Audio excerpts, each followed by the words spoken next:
예수님의 제자 가운데 도마라고 하는 제자가 있습니다. 그는 매사에 분명한 사람이라 무엇이든지 자기가 확인하고 난 뒤에라야 믿고 확인하지 않는 것은 믿지 못하는 의심이 많은 사람이었습니다.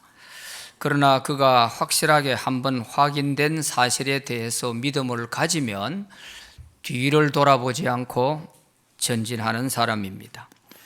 그래서 도마가 다른 제자들로부터 예수님이 부활하셨다 하는 이야기를 들었을 때에 도마는 즉각적으로 난 그거 못 믿어. 내가 직접 그 예수님이 못 박히신 손의 자국과 옆구리에 창에 찔린 자국을 내가 만져보기 전에는 믿지 못하겠어 하고 대답했죠.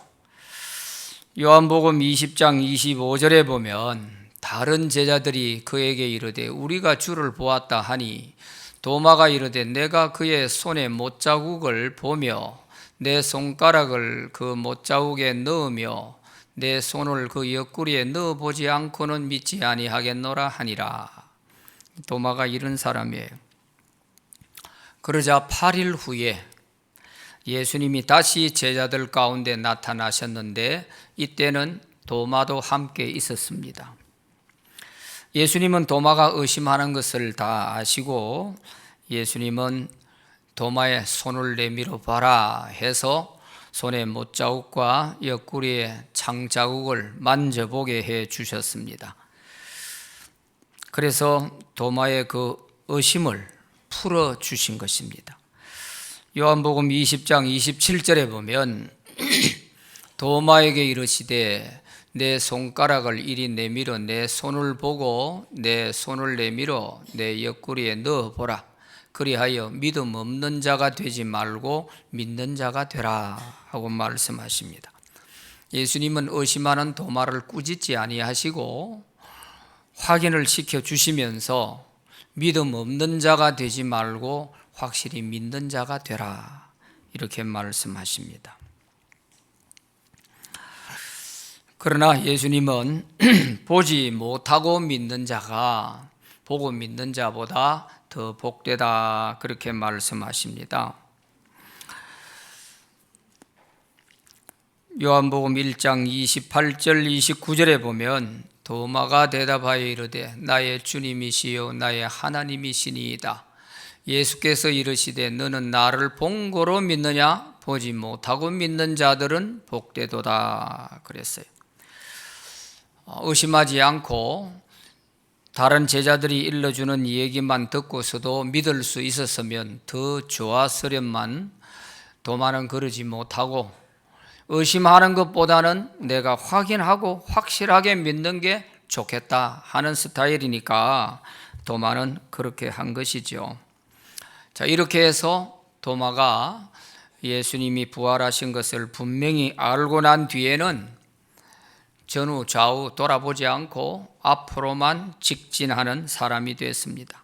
그래서 예수님의 제자가 돼서 인도에 가서 복음을 전하다가 산채로 사람을 껍질을 벗겨 죽인다고 하는 이런 처형을 당했다고 해요.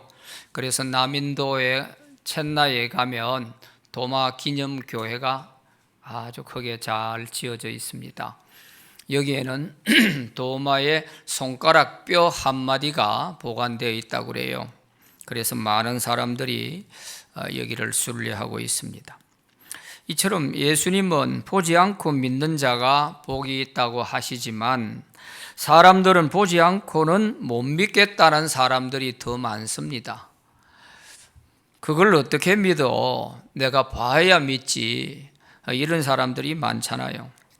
그래서 예수님도 도마를 꾸짖지 않으시고 확인을 시켜 주셔서 그래서 믿게 만들어 주신 것이죠. 그래서 우리 주변에도 보면 전도를 하다 보면 보지 않고는 못 믿겠다. 하나님이 어디 있냐? 내게 하나님 한번 보여줘 봐. 이렇게 말하는 사람들이 있지요. 그런 사람들에게 우리가 설명을 눈에 보이지 않는 하나님을 설명한다고 하는 것은 한계가 있어요. 이런 사람들에게 어떻게 해야 될까? 참 막막할 때가 있죠. 그럴 때 우리가 무슨 말이 좋으냐? 오늘 이 본문에서 빌립이 나다나엘을 전도할 때 자기가 만난 예수님을 설명했지만 나다나엘은 그걸 어떻게 믿어? 이렇게 얘기할 때 그러면 네가 직접 와서 봐라. 그렇게 한마디 해줬어요. 그랬더니 나다나엘이 궁금해서 예수님을 직접 보려고 왔다가 예수님을 만나가지고 예수님의 두 마디 말씀에 완전히 두 손 들고 예수님을 하나님의 아들로 고백하고 믿게 된 것입니다. 빌립은 나다나엘을 어떻게 전도했을까? 오늘 세 가지로 말씀드립니다. 첫째는 빌립이 먼저 믿고 자기가 만난 예수님을 전하는 제자가 됐습니다. 오늘 본문 43절 44절 말씀에 보면 이튿날 예수께서 갈릴리로 나가려 하시다가 빌립을 만나 이르시되 나를 따르라 하시니 빌립은 안드레와 베드로와 한 동네 벳세다 사람이라. 이렇게 기록되어 있습니다. 이 말씀을 잘 보세요. 빌립은 예수님을 처음 만났어요. 그런데 예수님께서 나를 따르라 하시니까 빌립이 아무 생각 없이 그냥 즉시 예수님을 따라가서 예수님을 믿고 제자가 됐단 말이에요. 우리가 상식적으로 생각해도 어떻게 처음 보는 예수님이 한마디 하신다고 금방 따라가서 제자가 될 수 있을까? 이 생각이 들잖아요. 그런데 이 말씀에서 비결이 어디에 있느냐? 그 이튿날 하는 여기에 그 비결이 있는 것입니다. 이 말씀을 좀 떼어놓으세요. 이튿날에 그 해답이 있는 거예요. 이튿날. 그러면 이 빌립이 예수님을 믿고 제자가 되기 그 전날 무슨 일이 있었다는 거예요. 그 전날 일과 연관 관계가 있다는 거예요. 그래서 이튿날 하면서 시작이 되는 거예요.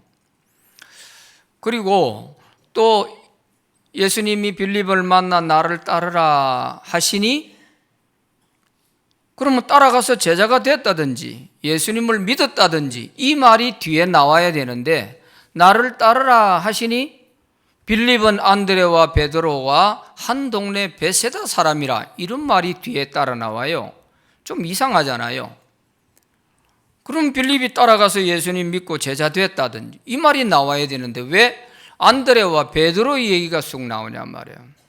이거는 다 연관관계가 있다는 뜻이에요. 안드레와 베드로와 빌립이 그 전날 무슨 일이 있었다는 뜻이에요. 그럼 무슨 일이 있었나? 그것을 오늘 읽은 본문 바로 그 앞부분 5절부터 42절까지의 내용을 보면 안드레는 본래 세례 요한의 제자입니다. 요한과 안드레는 본래 세례 요한의 제자였는데 세례 요한이 예수님이 나오시는 걸 보고서 세상 죄를 지고 가는 하나님의 어린 양이다 하면서 예수님을 그리스도라고 자기 제자들에게 소개를 했어요. 그래서 안드레가 예수님을 따라가서 예수님을 믿고 예수님의 제자가 첫 번째 됐어요. 이렇게 안드레가 예수님을 믿고 제일 먼저 자기 집에 가서 자기 형 베드로를 만나가지고 그래서 베드로에게 자기가 만난 예수님을 또 얘기했어요. 그래서 베드로를 예수님 앞에 데려왔더니 본래 베드로의 이름이 시몬인데 예수님이 베드로를 보자 네가 시몬의 아들 그 게바구나. 그리고 네가 앞으로 이제 베드로라고 내가 부를 것이다. 이러면서 이름을 바꾸어 주기도 했죠. 이래서 안드레와 베드로가 먼저 예수를 믿고 예수님의 제자가 됐습니다. 그런데 여기에 안드레와 베드로와 한 동네 사람이라 이렇게 되어 있는 걸 보면 이들은 절친한 관계였고 그래서 안드레와 베드로가 자기들이 만난 예수님을 빌립에게 가서 이 얘기를 다 해준 것이죠. 우리가 예수님을 만나서 이래서 우리가 예수님의 제자가 되기로 해서 하고 이 얘기를 충분히 들은 것이 있었단 말이에요. 그리고 그 이튿날 빌립이 가다가 예수님을 만난 거예요. 그래서 빌립이 나오는 것을 보고서 예수님이 너도 나를 따르라 하니까 빌립이 아무런 거기에 대해서 의심하지 않고, 맞아, 어제 나에게 이 얘기해 주었던 안드레와 베드로가 만났다고 하는 그 주님, 그 주님의 제자가 됐다고 하는 안드레와 베드로가 소개한 그분이 나도 제자가 되라고 하네. 그러니까 아무 생각하지 않고 한마디에 따라가서 예수님의 제자가 될 수 있었다 하는 것입니다. 그래서 우리가 이 문장을 잘 보면 어떻게 해서 이렇게 됐나? 갑자기 빌립이 지나가는 사람 붙들고 한마디 했는데 제자가 됐다? 우리가 그렇게 생각할 수는 없죠. 자, 이렇게 해서 44절 말씀에 보면 빌립을 만나 나를 따르라 하시니 빌립은 안드레와 베드로와 한 동네 베세다 사람이라. 이 말씀을 우리가 잘 이해를 해야 될 것입니다. 그리고 여기에 보면 우리가 그런 말을 하고 있어요. 45절에 보면 빌립이 나다나엘에게 가서 복음을 전할 때 우리가 예수님을 만났다 이런 말을 하잖아요. 이것만 봐도 알 수가 있죠.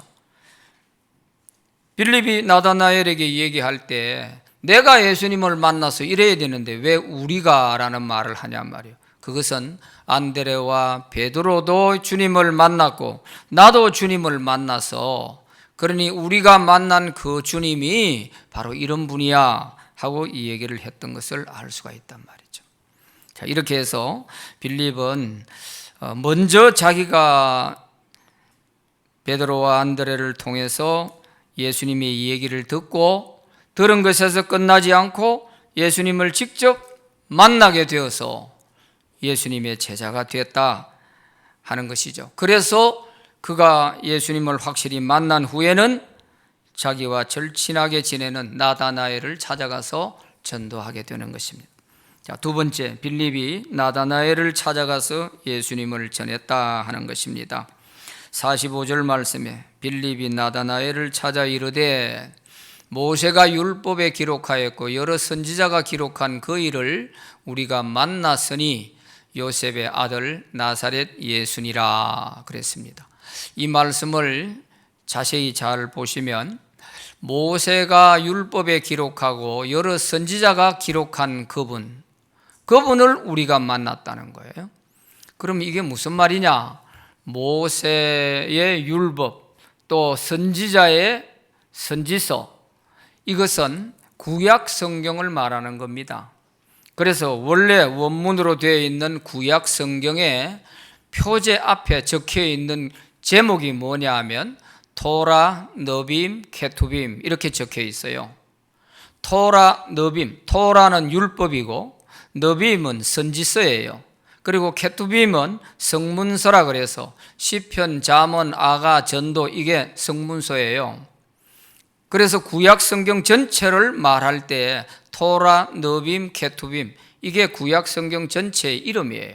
그런데 여기서 케투빔이라는 말은 안 쓰지만 율법과 선지자가 기록한 이렇게 되어 있잖아요.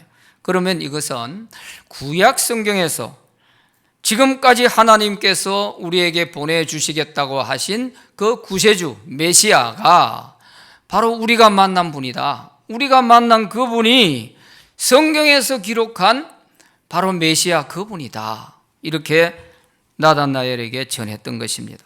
확실하게 전한 것이죠. 얼마나 분명하게 전했는지 몰라요.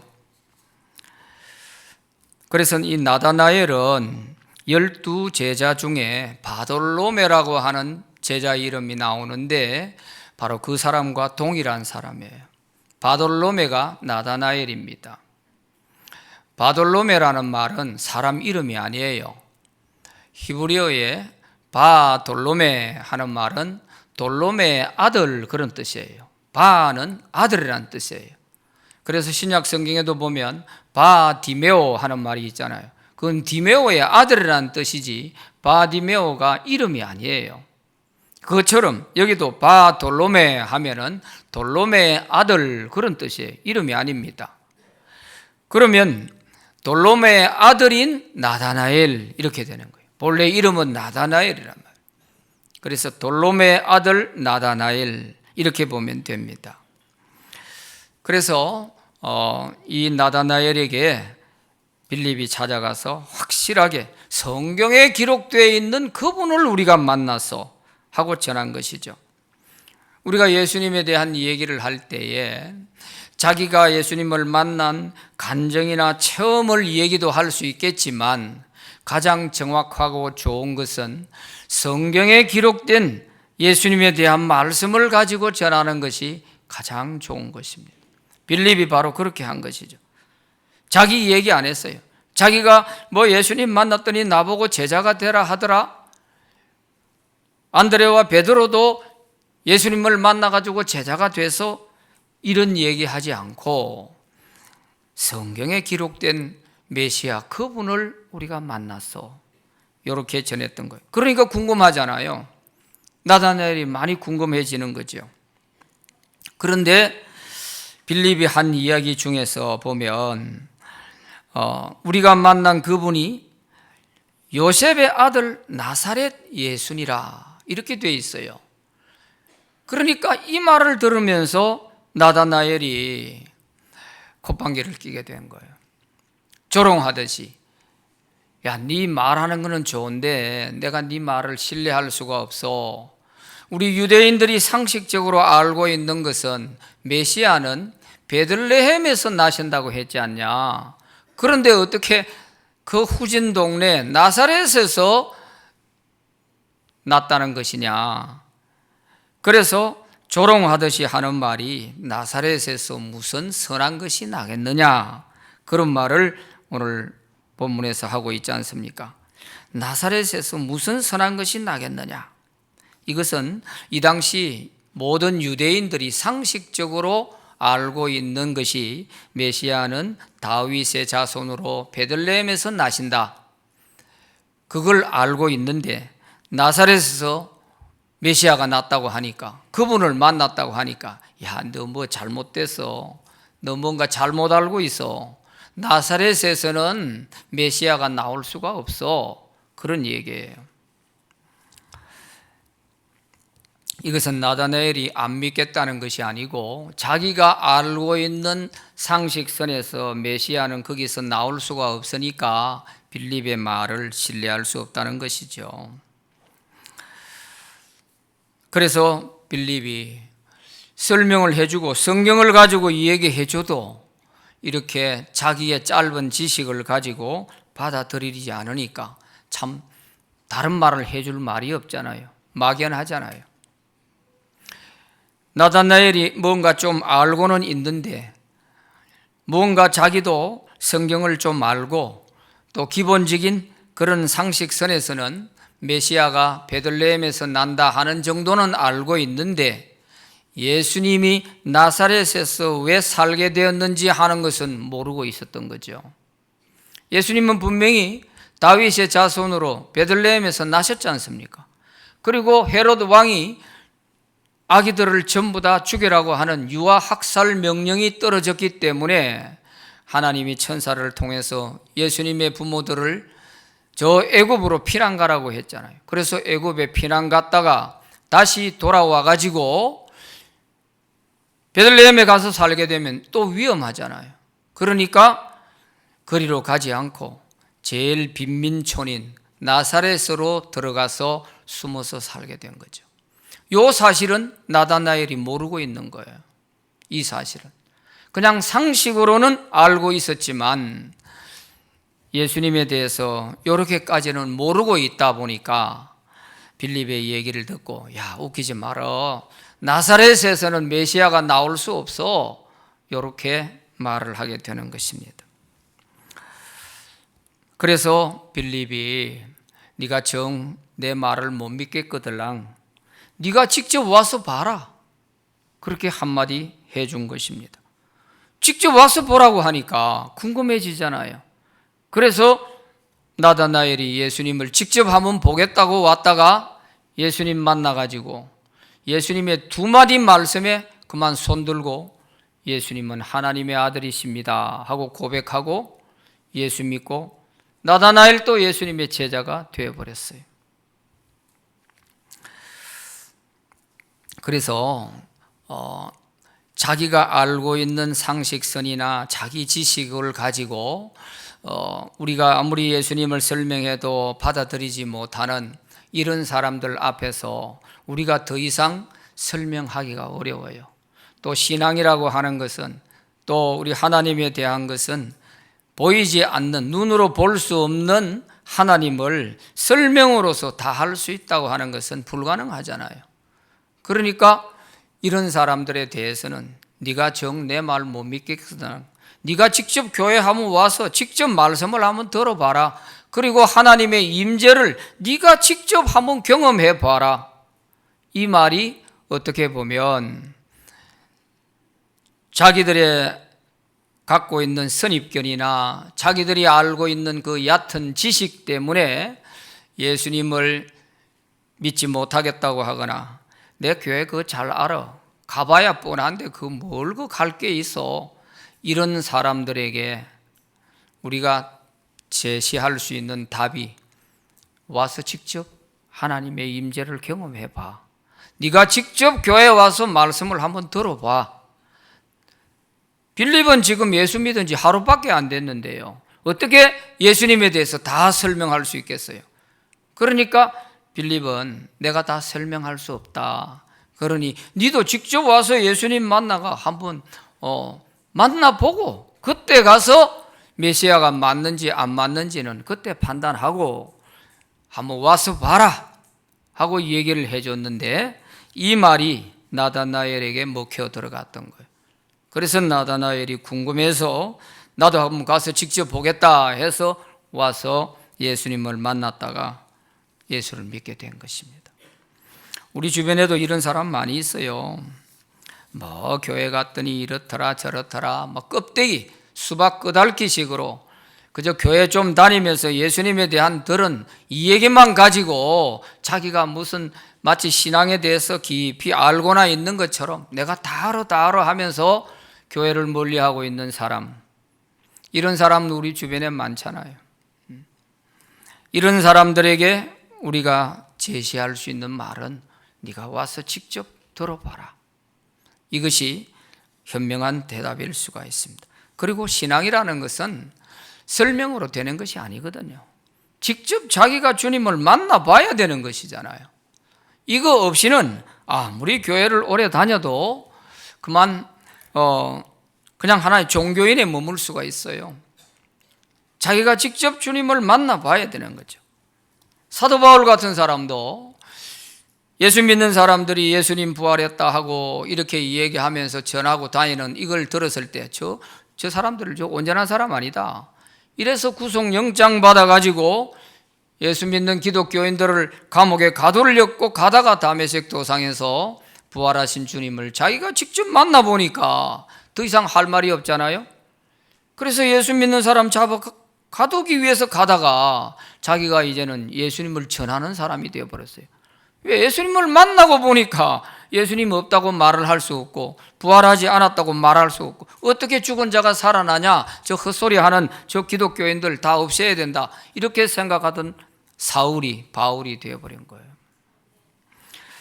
그래서 오늘 우리에게도 우리가 할 수 있는 것은 그 사람들에게 가서 너도 직접 와서 들어봐, 한번 와서 경험해보고 말해봐, 이래서 우리가 초청해서 오게 하는 데까지는 우리 사람이 할 몫이에요. 그렇지만 데려오면 하나님이 그 다음에는 그들을 맞이하시고 그들의 마음을 어루만지시고 말씀을 통해서 깨닫게 하시고 그래서 믿게끔 만들어 주신다고요. 이거는 하나님이 하셔야 될 일이지 사람이 예수를 믿게 만들어 줄 수가 없어요. 만들어 줄 수가 없어. 그래서 우리는 그저 모시고 올 뿐이지만 하나님께서 그로 하여금 은혜를 주셔서 깨닫고 믿을 수 있도록 해달라고 우리는 기도를 많이 해야 하는 것이죠. 그래서 믿음을 갖는다는 것은 하나님께서 믿게 만들어주시는 은혜로 되는 것이기 때문에, 그래서 믿음으로 얻은 구원을 하나님의 선물이라고 하는 것입니다. 에베소서 2장 8절에 보면 너희는 그 은혜에 의하여 믿음으로 말미암아 구원을 받았으니 이것은 너희에게서 난 것이 아니요 하나님의 선물이라 그랬어요. 사람이 어떻게 할 수가 없기 때문에 이것은 그야말로 하나님께서 믿도록 만들어 주셔서 이렇게 구원받은 것이니까 하나님의 선물인 것이죠. 그래서 전도에는 특별한 비결이 없어요. 전도에는 그저 기도 외에 다른 방법 없습니다. 하나님, 저 사람 어떻게 하든지 데려 나오는 것도 하나님이 도와주셔야 되지만, 데려 나왔을 때 저 사람들의 마음을 어루만지시고 깨닫게 하셔서 꼭 예수를 믿게 해 주세요. 예수님을 영접할 수 있도록 해 주세요. 이렇게 기도를 많이 해야 됩니다. 인간적인 방법은 아무리 해도 그것 가지고 예수 믿을 수 있다면 사람이 하나님이 되는 거지요. 영도에 있는 합동측 한 큰 교회가 있어요. 거기에는 본당이 지은 지 오래돼 가지고 한 350명 들어가면 1층, 2층이 꽉 다 찰 정도예요. 그런 정도가 되다 보니까 본당은 좀 좁은 그런 상태에서 장년들이 예배를 드리고 있는데 건물도 낡았고 말이에요. 그래서 새로 이제 옆에 땅을 부지를 확보해 놓은 게 많아서 건축을 하자 이래서 본당을 건축을 하느냐, 또 다음 세대를 위해서 비전센터를 건축하느냐, 이 문제를 놓고 굉장히 오랫동안 많이 의논을 하다가 결국 어른들이 양보를 해서 비전센터를 짓기로 했어요. 그래서 비전센터를 본당보다 더 크게 아주 잘 지었습니다. 그리고 거기에는 어른들의 그 편리시설, 또 문화시설 이런 것도 많이 넣고, 그런데 중점적인 것이 다음 세대 청소년들을 위해서 체육관을 넣자 이래가 제일 메인 그런 홀에다가 체육관을 만들었어요. 그리고 농구장, 또 배구장, 또 거기에 탁구장을 다 넣었어요. 그래서 이제 다음 세대를 위해서 이렇게 해야 된다 해서 했는데요. 그걸 지어놓고 지금 수년이 됐는데도 아이들, 청년들이 오지를 않는데요. 그리고 있는 애들도 자꾸 준대요. 그러면서 이제 어른들이 우리가 생각을 잘못했다. 이 어른들은 복잡해가 본당을 이렇게 하고 있는데 저기다가 본당을 넣었어야 되는데 이렇게 하고 보니까 우리가 잘못한 것 같다 하면서 후회를 한다는 거예요. 어디에 문제가 있다고 생각하십니까? 물론 시설도 다 필요하죠. 그렇지만 전도할 사람이 있어야 되는데 전도할 생각은 안 하고 비전센터 잘 지어놓으면 사람들이 막 몰려올 줄로 생각하는 거예요. 이거는 아주 잘못된 것입니다. 그거는 우리 스스로가 함정에 빠져 있는 거예요. 우리는 예수님의 마음을 품고 한 사람 한 사람을 만나서 빌립인 나다나엘을 찾아가서 전하듯이 예수님을, 내가 만난 예수님을 전할 사람이 있어야 뭐 시설을 잘 해놔도 올 거 아니에요. 전하는 사람이 없는데 그거 해놨다고 몰려옵니까? 그게 큰 함정에 빠져 있는 거죠. 그래서 복음은 전해야 돼요. 전해야 되고, 전하지 않고는 아무리 좋은 시설도 다 무용지물이 될 수가 있어요. 그래서 우리는 어떻게 하든지 주님의 이런 마음을 품고 우리 주변에 있는 사람들에게 내가 만난 예수님을 전하는 게 필요합니다. 안드레도 예수 믿고 난 뒤에 제일 먼저 자기 형 베드로를 찾아가서 예수님께 데려왔잖아요. 그리고 안드레, 베드로가 또 자기 동네 사람, 친한 친구 같은 빌립을 찾아가서 예수님 만난 얘기해주고, 그래 얘기를 해줬더니 그 다음날 다행히 예수님을 만날 기회가 돼서 바로 또 예수님 만나보고 제자가 될 수 있고, 또 빌립이 예수 믿은 지 하루 만에 또 자기 친구 나다나엘을 찾아가서 예수님 전했더니 또 이 사람도 예수님의 제자가 되고, 하늘에서 뚝 떨어지거나 어디 뭐 바람에 날려온 거 아니잖아요. 한 사람 한 사람이 예수 믿는 사람이 될 수 있는 것은 다 관계 전도를 통해서 우리 주변에 잘 알고 가까이 지내고 친하게 지내는 이런 사람들에게 한 사람 한 사람 만나가지고 내가 만난 예수님을 얘기했을 때 그들이 나와서 예수 믿고 예수님의 제자가 된 겁니다. 그리고 우리는 그저 평범하지만 내가 전한 그 사람은 하나님이 어떻게 사용하실지를 몰라요. 안드레의 이름은 성경에 몇 번 나오지 않는데 딱 한 것이 자기 형 베드로 전도한 거, 오병이어 때 소년이 도시락 가져온 거, 그 도시락 예수님 손에 올려드린 거, 그리고 빌립과 한 동네 사람이니까 빌립에게 예수님 만난 얘기해 준 거, 이것밖에 없어요. 그런데 안드레가 한 것은 이렇게 별것 아닌 것 같지만 그 안드레가 전도한 자기 형 베드로는 얼마나 큰 일을 했어요. 하루에 3,000명, 5,000명 예수 믿는 역사가 일어나고 세계를 복음으로 바꿔놓는데 큰 일을 하게 되잖아요. 그러니까 오늘 우리가 전도한 사람이 하나님께 어떻게 쓰임받을지를 몰라요. 나는 그렇게 못하지만 내가 전도한 사람이 보니까 굉장하게 하나님께 크게 쓰임받을 수가 있는 거예요. 그래서 우리는 항상 그런 소망을 가지고 복음을 전해야 하는 것입니다. 우리는 하나님의 심부름꾼이라 생각하고 뭐 부담을 많이 가지고 이렇게 해서 전도가 되는 게 아니에요. 그저 내가 만난 예수님인데 전하는 거 자연스럽잖아요. 내가 예수님을 만났는데 만나고 보니까 그분이 나사렛 요셉의 아들 예수님이었어. 내 말 못 믿겠으면 네가 직접 와서 한번 봐. 그렇게 한마디 던져준 그것이 나다나엘로 하여금 믿고 예수님의 제자가 되게 되었던 것이죠. 그러니까 우리가 전도하면은 벌써 소화가 안 되고 밥맛이 없고 이래 되면 예수 체질이 아닙니다. 그 사람은 체질을 바꿔야 돼요.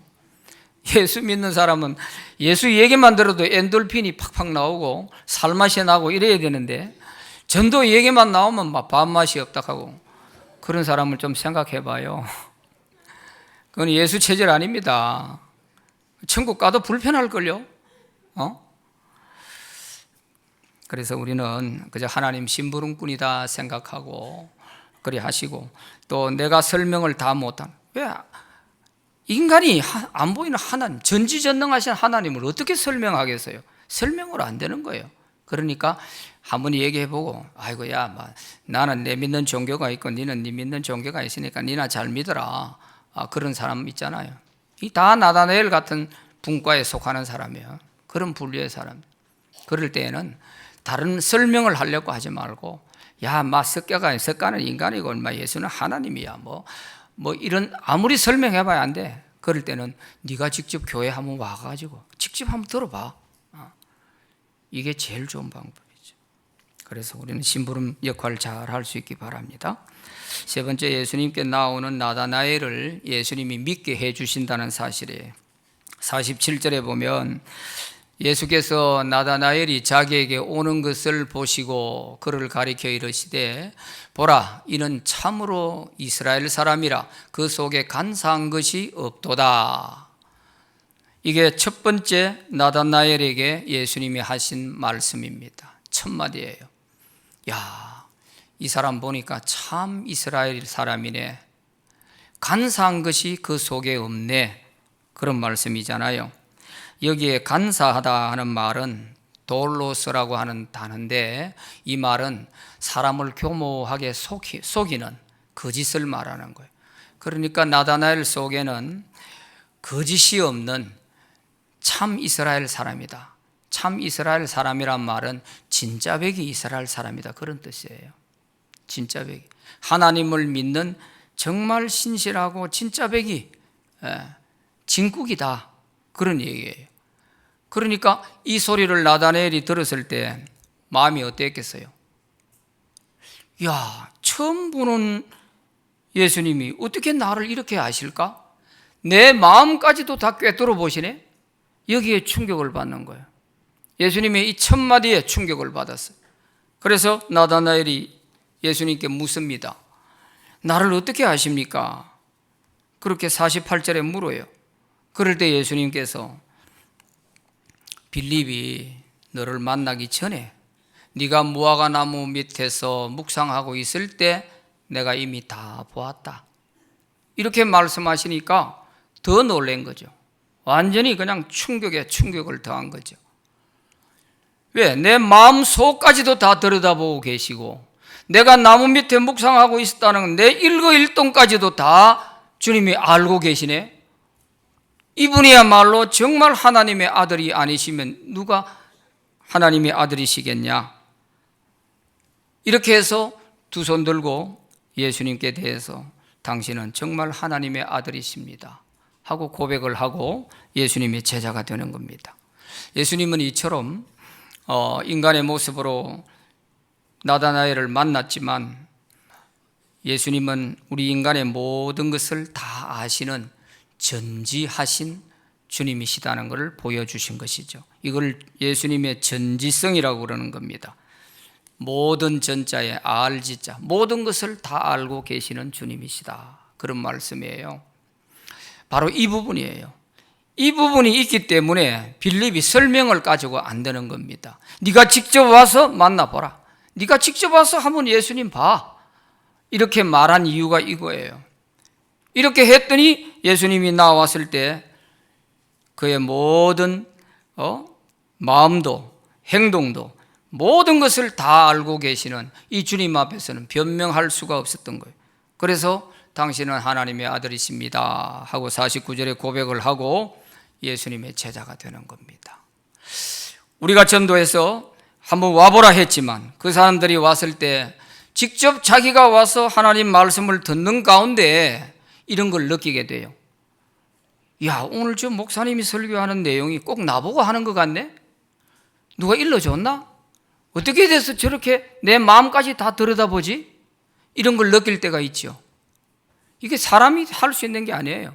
그것은 그 사람의 마음을 주님이 지금 만지고 계신다는 뜻이에요. 깨닫게 해주신다는 거예요. 그리고 내가 이제까지 살아온 모든 것들 어떻게 다 이렇게 마치 보듯이 이렇게 얘기를 하지? 이런 생각이 들면서 소름이 끼칠 때가 있어요. 바로 이것이 주님께서 그를 만져주시고 만나주고 계시다는 거예요. 이 부분은 설명이 안 되는 거예요. 직접 와서 자기가 들어보고 경험해봐야 아는 거예요. 그래서 우리가 인도해서 교회로 나오게 해서 말씀을 듣게 하는 이유가 바로 여기에 있는 것이죠. 이래서 우리가 모시고 오실 그분들 겉모습만 보고는 절대 알 수가 없고 또 주님께서 데려오면 이렇게 다 주님이 믿게 만들어 주신다 하는 이것을 우리가 알 수가 있는 것입니다. 이렇게 믿고 나면은 이제 하나님의 큰 역사가 일어나기 시작을 합니다.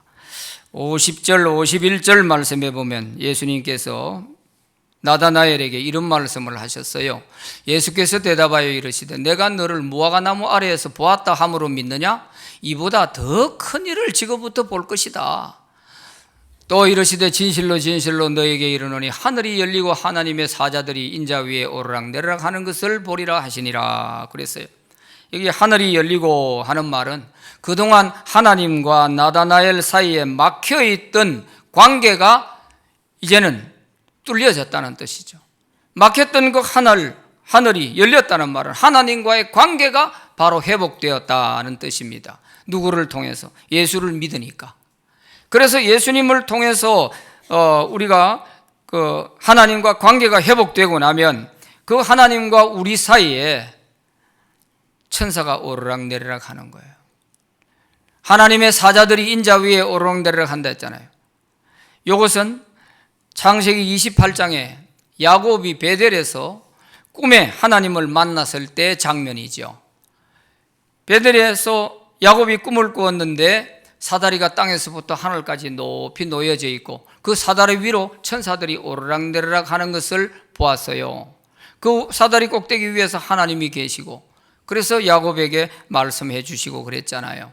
이처럼 우리가 하나님과 관계가 끊어져 있던 것이 이제 관계가 회복되고 나면, 예수님을 통해서 관계가 회복되고 나면 이제 하나님과 우리 사이에 천사들이 오르락내리락 하면서 우리를 도우시고 우리를 지키고 보호해 주시는 이런 일이 시작이 됩니다.